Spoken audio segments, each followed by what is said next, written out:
Kisah berawal dari 4 orang perampok. Mereka menghentikan sebuah truk yang membawa barang berharga. Kawanan perampok itu segera menodongkan senjata pada polisi yang membawa truk. Di mana setiap beraksi, perampok itu selalu meriset data dan identitas korbannya. Siapa namanya, apa pekerjaannya, di mana tinggalnya, dan siapa keluarganya.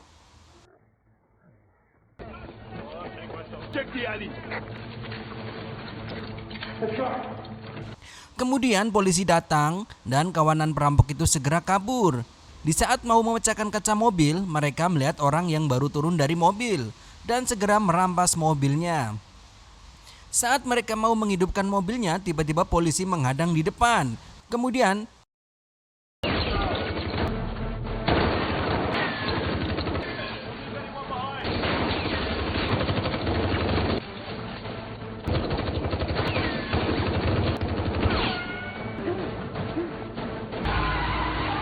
Wyatt beraksi seperti koboi memberondong sekelompok polisi tersebut. Dan inilah dia tokoh utama kita, Detektif Knight dan rekannya Fitz. Kemudian Knight dan Fitz beradu tembak dengan perampok itu.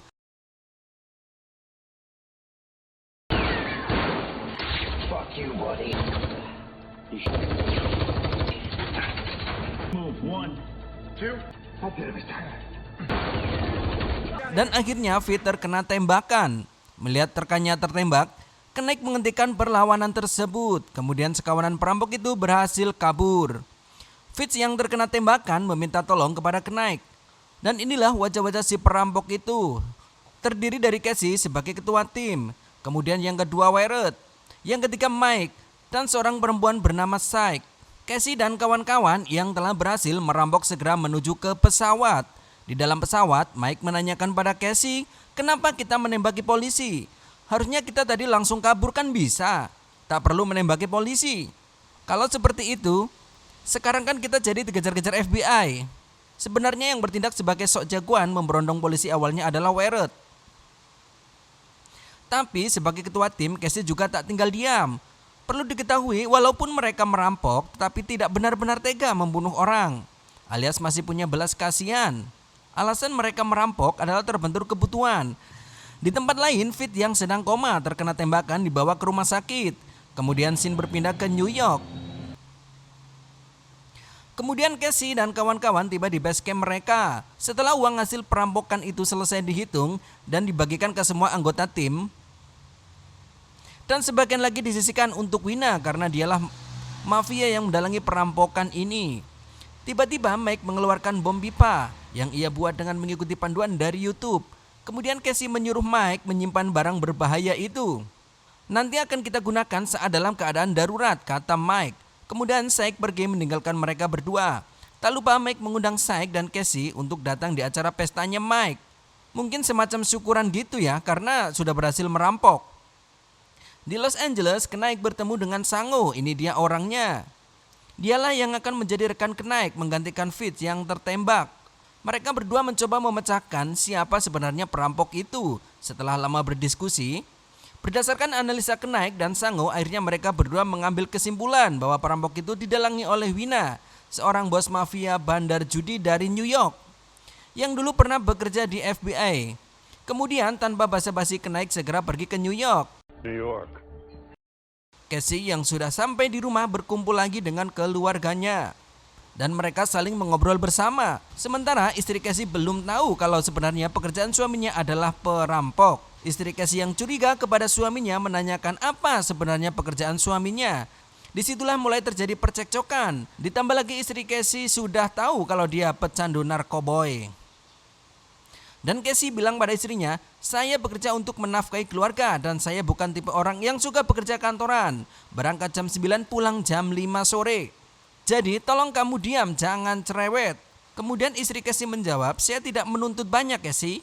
Casey pun menjawab, iya nggak banyak tuntutan, cuman buat jajan anak, bayar kontrakan, beli bumbu dapur, beli skincare, tas branded, kondangan, arisan, shopping di mall. Itu yang katanya gak banyak tuntutan. Putri Casey yang melihat kedua orang tua mereka bertengkar nampak ketakutan. Sadar bahwa mereka tak pantas ribut di depan anaknya, Casey kemudian minta maaf dan menenangkan putrinya. Kemudian mereka semua berpelukan. Casey kemudian meluncur ke rumah Wina, si bos mafia. Setelah menyetorkan pembagian uang hasil rampokan, Wina kemudian memberi tugas baru pada Casey, yaitu mencuri kartu unik senilai 1,2 juta dolar. Di perjalanan pulang, Casey menyempatkan hadir di pestanya Mike. Mike sedang berfoya-foya mengamburkan uang hasil rampokannya. Casey pun menasihati Mike agar jangan sering membuat pesta karena pasti orang-orang akan curiga. Mengingat Mike hanyalah pekerja di bengkel tua, bagaimana mungkin dia mampu mengadakan pesta? Kemudian Casey memberitahu mereka bahwa Wina memberikan pekerjaan lagi, yaitu mencuri barang berupa kartu kolektor antik yang akan dijual di pelelangan. Karena Casey tahu bahwa di pelelangan itu akan sangat berbahaya, karena pasti banyak penjagaan polisi dan FBI. Jadi Casey bilang pada Syke bahwa kamu boleh tidak ikut misi ini, tapi tentu saja saya berharap kamu ikut. Kata Casey dan Syke setuju. Dan mereka sepakat menjalankan misi ini tanpa Wyatt alias cuma bertiga. Dan Casey meyakinkan kalau kita berhasil menjalankan misi ini tentu kita bisa segera pensiun. Karena bayarannya sangat mahal, jadi cukuplah untuk deposit kita. Di rumah Wina sedang bermain catur dengan juara catur termuda. Sang juara catur mengatakan, kesatria adalah bagian paling berbahaya di papan catur. Kesatria bisa menyerang saat kita tidak menduganya. Kesatria bergerak dengan cara yang kebanyakan orang tak mengerti. Di saat Wina sedang asik bermain catur, tiba-tiba Knight datang dan Wina kaget. Hai Knight, kenapa kau bisa masuk ke sini? Di mana briga penjagaku?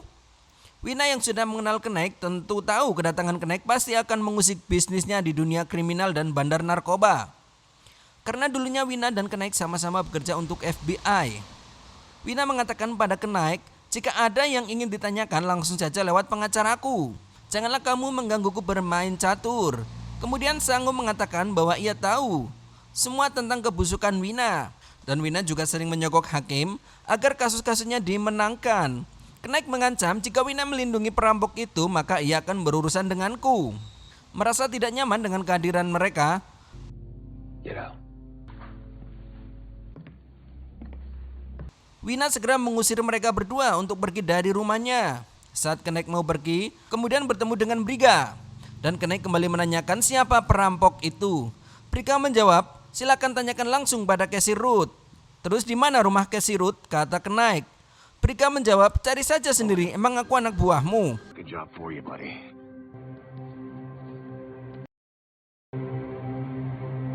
Yo, you got my stuff? Di tempat lain, Casey menemui Wyatt untuk mengambil narkoba pesanannya. Karena Casey sudah kecanduan, ia langsung meminumnya. Dan Casey juga membeli sepucuk pistol dari Wyatt. Saat mereka akan segera pergi, tiba-tiba di belakang ada Sango yang memanggilnya. Knight mengatakan bahwa ia sudah tahu kalau Casey dan Wyatt bekerja dengan Wina. Dan Knight hanya mengatakan berhati-hatilah karena suatu saat kami pasti akan menangkapmu. Berpindah di kepolisian New York, Sango menemui Kapten Shea. Dan Kapten Shea bertanya, di mana Knight partnermu? Sango menjawab, Knight bukanlah partnerku. Sango menjelaskan maksudnya menemui Kapten Shea. Ia ingin menggali informasi seputar Casey dan Wina agar bisa mendapatkan bukti-bukti kejahatannya dan kemudian menangkapnya. Kapten Shea menjawab, itu di luar wilayah yuridis kami. Sango berkata, tapi Knight tahu informasi tentang Wina karena dulu bekas temannya. Oh, jadi Knight teman Wina, si bos mafia, kata Kapten Shea. Iya, tapi Knight itu orang baik di kepolisian. Tapi Kapten Shea tidak percaya. Palingan kalau Knight tidak bekerja untuk FBI juga kerjanya ngerampok bank. Kapten Shea bilang pada Sango bahwa komandannya hanya menjamin Sango dan Kapten Shea tidak mau tahu tentang Knight. Kemudian Wina tiba di tempat pelelangan. Ia akan berpura-pura jadi pembeli dan kemudian Casey dan timnya akan mencuri kartu unik tersebut. Casey pun tiba di lokasi pelelangan. Dengan menyamar sebagai pelayan, Casey pun masuk. Karena masih dalam suasana Halloween, jadi Casey bisa memakai topeng tanpa dicurigai. Syke yang akan bertugas mengambil barangnya menyelinap masuk ke tempat pelelangan. Polisi yang berjaga di tempat itu sedang memantau CCTV dan menemukan pengunjung yang mereka curigai. Tiba di dalam, Syke mempersiapkan segala sesuatunya dan mulai meregangkan otot-ototnya agar nanti bisa lari secepat mungkin. Mike menanyakan bagaimana situasinya. Syke menjawab, masih aman terkendali. Tapi tiba-tiba seorang polisi masuk memergoki Saik. Dan polisi itu memberitahu rekannya kalau ia menangkap pengunjung yang mencurigakan.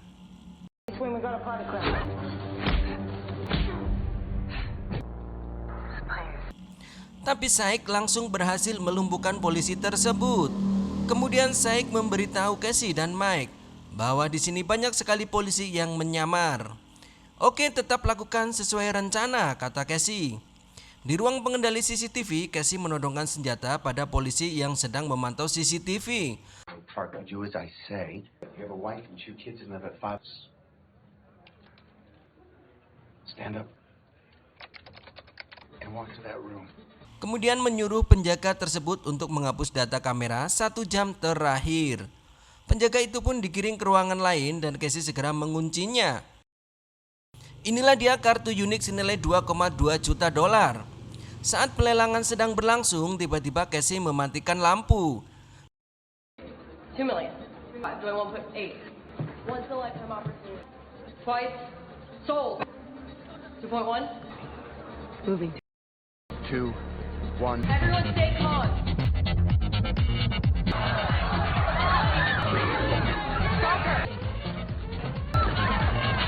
Di saat itulah Saik segera melompat turun untuk mengambil kartu tersebut dan memindahkannya ke tangan Wina. Kemudian Saik segera lari untuk kabur.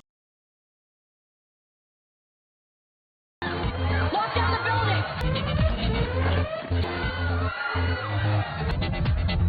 Hey, Zach.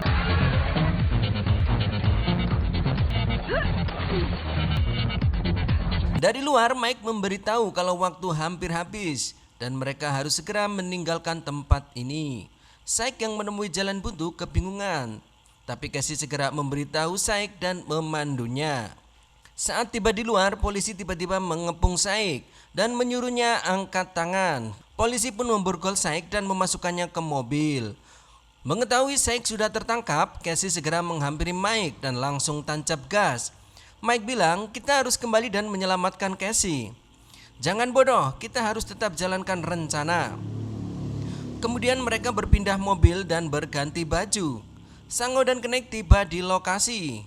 Kenek menanyakan apa yang dicuri. Kemudian Sango bilang, kartu unik seharga jutaan dolar. Kita sudah berhasil meringkus 1 pelaku, tapi dia tidak buka mulut sama sekali. Dan kartu uniknya pun tak ada di tangan pelaku. Jadi Sango beranggapan pasti ada salah satu pengunjung di sini memegang kartu itu. Kemudian Wina menghampiri Kenaik dan meminta tolong pada Kenaik untuk membawa Wina keluar dari garis polisi. Tentu saja Kenaik tidak bersedia.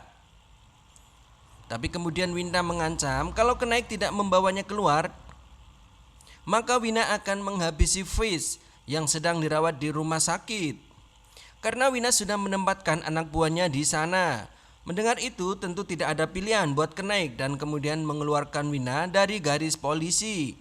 Sango yang sudah curiga Wina terlibat pencurian ini kaget kenapa tiba-tiba Kenaik melepaskan Wina. Tentu Sango marah dan mengancam akan melaporkan Kenaik, tapi Kenaik diam saja. On me? Something is going on there. Yusuf dispatch.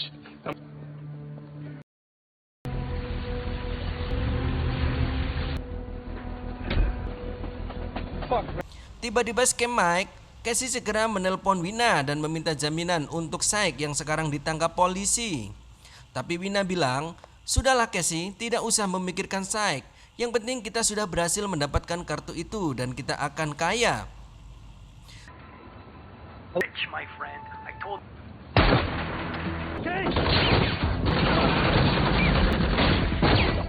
Tiba-tiba di luar ada sekelompok orang yang menembaki Mike. Mike pun tertembak. Melihat itu Casey segera keluar membantu Mike. Casey berhasil melumpuhkan lawannya.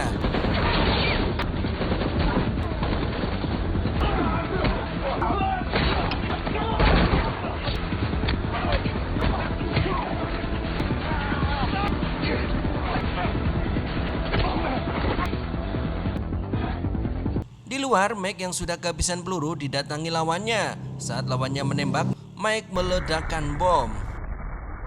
Akhirnya terungkap segerombolan penyerang itu adalah anak buah Wina. Kemudian Casey mendapati temannya sudah mati. Di perjalanan Casey shock berat karena harus kehilangan rekan kerjanya. Dia pun jadi teringat putri dan istrinya.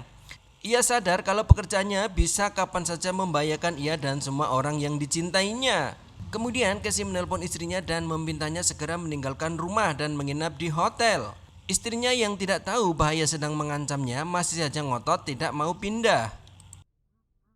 Di kantor polisi, Sango menemui Kapten Sea. Kapten Sea bertanya kepada Sango, apakah Knight terlibat pencurian itu bersama Wina? Sango menjawab mungkin. Terus seberapa sering Knight membantu kasus-kasus Wina? Sango menjawab belum pernah. Kemudian Sango berpikir mungkin Wina sudah mengancam keselamatan Fish, teman Knight yang ada di rumah sakit.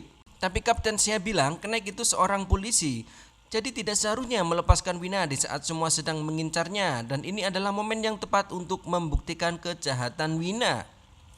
Wina lah yang membuat kota ini jadi berantakan. Di tempat lain, Casey masih berusaha meyakinkan istrinya agar segera meninggalkan rumah. Tapi istrinya tetap ngeyel, tidak mau. Casey yang sedang panik mendapati narkobanya habis. Beruntung Wyatt datang menemuinya. Casey bercerita bahwa keadaannya sangat kacau. Mike mati tertembak dan Syke ditangkap polisi. Wyatt bilang jika kau tertekan kaburlah ke luar negeri Casey. Tapi Wina tentu tidak akan tinggal diam dan dia akan terus mengejar Casey dan keluarganya sampai mati. Karena Wina, kejahatannya akan dibongkar oleh Casey. Mereka berdua pun mengatur siasat bagaimana cara agar bisa mengendalikan Wina. Hanya ada satu cara menyelinap ke kantor polisi dan mengambil kartu uniknya yang sekarang disembunyikan Syke di kantor polisi. Tapi tentu akan sangat susah karena mereka sekarang adalah buronan polisi. Bagaimana mungkin bisa memasuki kantornya? Kemudian Wyatt mendapatkan ide. Ia akan mengalihkan perhatian polisi di sekitar kantor itu dengan cara merampok bank. Dan Casey bertugas masuk ke kantor polisi untuk menyelinap. Mendengar itu Casey keberatan karena jika Wyatt mencoba mengalihkan perhatiannya dengan merampok bank, pasti Wyatt akan mati tertembak. Tentu Casey tidak mau kehilangan temannya lagi. Tapi di sini Wyatt terus meyakinkan Casey dan akhirnya mereka berdua sepakat. Apalagi sekarang masih suasana Halloween, jadi akan lebih memudahkan penyamaran mereka. Kemudian Sango menemui Knight. Karena sulitnya menemukan bukti kejahatan Wina, Sango menyarankan kepada Knight untuk memakai cara lama alias cara barbar. Tapi Knight menolak karena pasti nanti akan berimbas pada Fit yang sekarang di rumah sakit. Tapi Sango bilang jika Fit di posisi kita, sekarang tentu dia akan melakukan cara yang sama agar bisa segera menumpas Wina. Wyatt yang sudah menyamar mendatangi bank untuk merampok agar bisa mengalihkan perhatian polisi. Dia pun beraksi mengeluarkan tembakan tapi tidak benar-benar menembaki orang-orang di sekelilingnya. Malahan dia menyuruh orang-orang di situ untuk menghubungi polisi.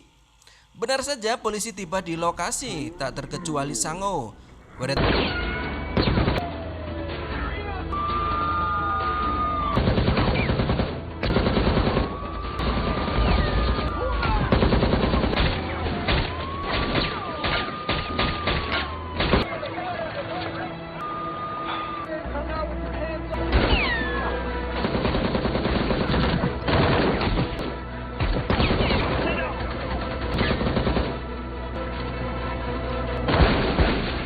pun beradu tembak dengan polisi hingga akhirnya tembakan Sango mengenai Wyatt. Saat Sango menanyakan di mana Casey Road, Wyatt malah menyuruh Sango untuk menembak mati dirinya. Sementara itu Casey yang berhasil menyelinap di kantor polisi mulai mencari kartu uniknya. Dan tiba-tiba ia dikagetkan dengan adanya Knight yang menunjukkan lencana berisi kartu unik yang ia cari.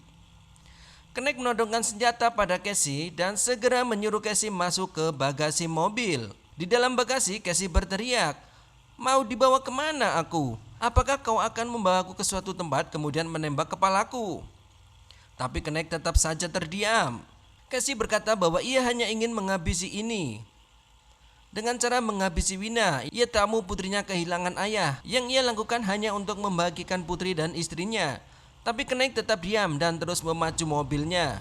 Dan mereka sampai di rumah Wina. Casey yang mengetahui kalau di rumah Wina banyak sekali penjaganya, meminta pistol pada Knight. Tapi lagi-lagi Knight tak menggubrisnya.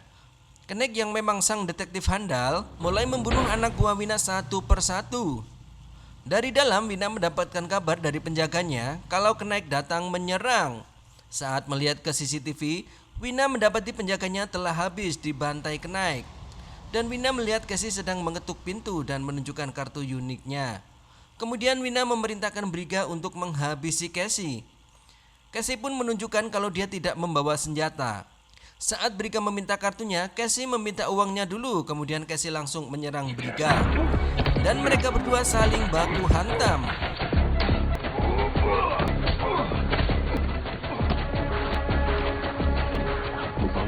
Di rumah sakit, anak buah Wina berniat membunuh Fit yang sedang dirawat. Dia menyuntikkan sesuatu di kakinya. Fit pun tersadar. Tahu kalau dia dalam bahaya, Fit pun melawan. Dan berhasil melumpuhkan anak buah Wina, kemudian berteriak memanggil penjaga.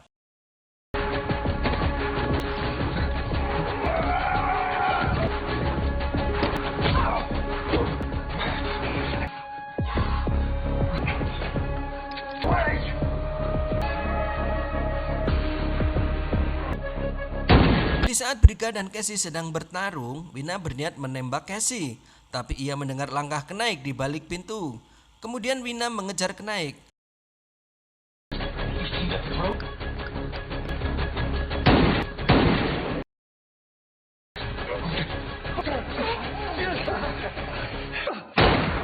Tiba-tiba Knight sudah duduk di hadapan Wina.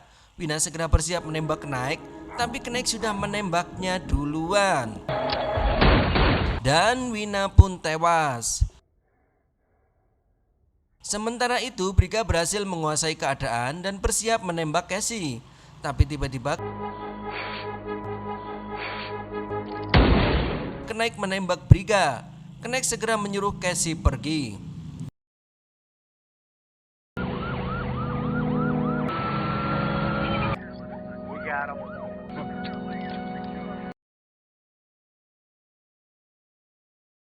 Saat mau menemui putrinya, tiba-tiba Casey dikagetkan dengan kedatangan polisi yang akan menangkapnya. Sebelum Casey berhasil memeluk putrinya, polisi segera membawa Casey. Dan film pun selesai.